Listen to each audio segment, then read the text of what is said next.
Wacana pemilihan kepala daerah oleh DPRD sudah pasti harus ditolak. Wacana yang sudah disampaikan sama Presiden Prabowo ini harus kita tolak beramai-ramai. Alasan penolakan ini sederhana saja. Para anggota legislatif, para anggota DPR dan DPRD, walaupun secara hukum mereka adalah wakil rakyat, perwakilan dari rakyat, tapi pada kenyataannya mereka adalah perwakilan dan pilihan dari partai politik. Mereka lebih patuh pada arahan partai dibandingkan pada aspirasi rakyat. Dan, ini juga yang penting buat kita catat. Ini harus benar-benar jadi catatan buat kita semua. Kita tahu ini sudah bukan rahasia umum lagi.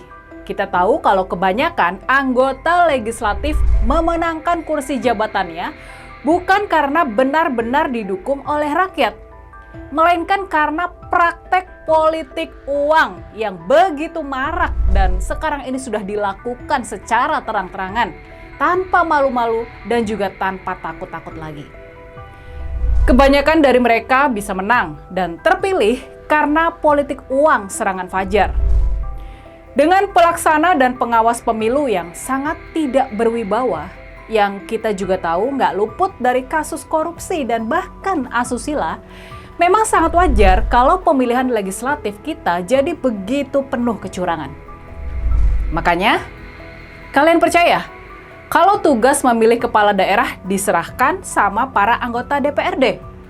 Kalian percaya sama mereka?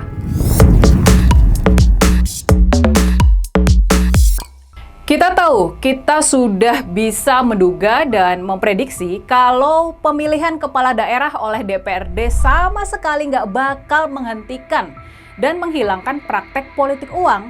Bedanya, kalau dalam pilkada pemilihan langsung uangnya harus disawer kepada rakyat, harus digunakan untuk menggerakkan tim kampanye, menggerakkan para relawan dan juga membeli suara para pemilih.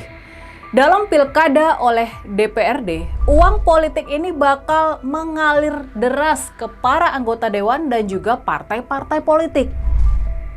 Tetap saja dan bahkan mungkin akan lebih parah lagi. Pilkada oleh DPRD hanya bakal memenangkan orang yang paling banyak uangnya. Dan nanti pada gilirannya pemimpin daerah yang terpilih tersebut bakal harus korupsi buat mengembalikan modal menyogok anggota dewan dan partai yang sudah dikeluarkan. Hal penting lainnya, percayalah, pemilihan kepala daerah oleh DPRD bakal membunuh peluang calon-calon bagus dan merakyat buat bahkan maju di pemilihan. Kartel politik yang dipegang partai-partai bakal membunuh demokrasi. Percayalah, kalau pemilihan kepala daerah dipegang oleh DPRD, rakyat Indonesia nggak bakalan mengenal pemimpin bagus yang bisa memajukan daerahnya.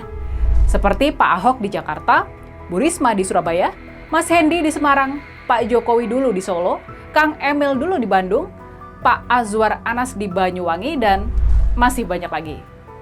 Kalau pemilihan kepala daerah dipegang DPRD, rakyat Indonesia nggak bakalan pernah mendapatkan pemimpin muda potensial seperti Gus Ipin di Trenggalek, Mas Diko Gandito di Kendal, Mas Emil Dardak di Jawa Timur, Mas Dito di Kediri, dan masih banyak lagi. Kalau pemilihan kepala daerah dipegang DPRD, tokoh-tokoh potensial nggak mungkin maju lewat jalur independen dan nggak mungkin juga rakyat melakukan protes dengan memenangkan kota kosong.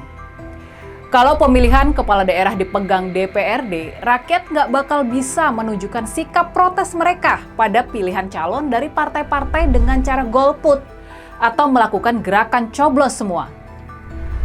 Apa yang diwacanakan Presiden Prabowo yang pada hakikatnya ingin meniru cara-cara membangun stabilitas politik era otoriter, militer Orde Baru, bakal mengembalikan Indonesia pada cengkeraman kepemimpinan sekelompok dan segelintir elit politik dan bisnis. Pada hakikatnya, ini adalah upaya-upaya menuju elitisme dan membunuh demokrasi serta suara rakyat. Makanya, wacana pemilihan kepala daerah oleh DPRD sudah pasti harus ditolak. Wacana yang sudah disampaikan sama Presiden Prabowo ini harus kita tolak beramai-ramai. Bagaimanapun, setiap sistem memang selalu ada sisi positif dan negatifnya. Pemilihan langsung oleh rakyat tetap lebih banyak manfaat dibandingkan kekurangannya. Dan sebaliknya, pemilihan oleh DPRD bakal lebih banyak mudaratnya. Makanya nih, dibanding meneruskan perdebatan wacana yang sudah dilempar sama Pak Prabowo, kita jauh lebih baik ikut mendukung Mahkamah Konstitusi buat lebih jauh lagi mendorong demokratisasi sistem pemilihan kita. Setelah MK berhasil menggagalkan upaya konsolidasi kartel politik lewat putusan mereka yang menurunkan ambang batas dukungan partai kepada para calon kepala daerah, dari semula 20% suara menjadi sekitar 7,5% saja, kini saatnya aturan tersebut kita ikut dorong buat berlaku juga di pemilihan presiden.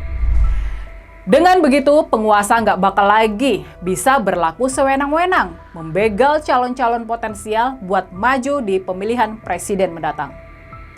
Para penguasa, mau nggak mau, harus makin mendengar suara rakyat dan bukan sebaliknya, rakyat yang dipaksa mendengar suara penguasa. Nah, gimana? Kalau menurut kalian, tulis ya di kolom komentar.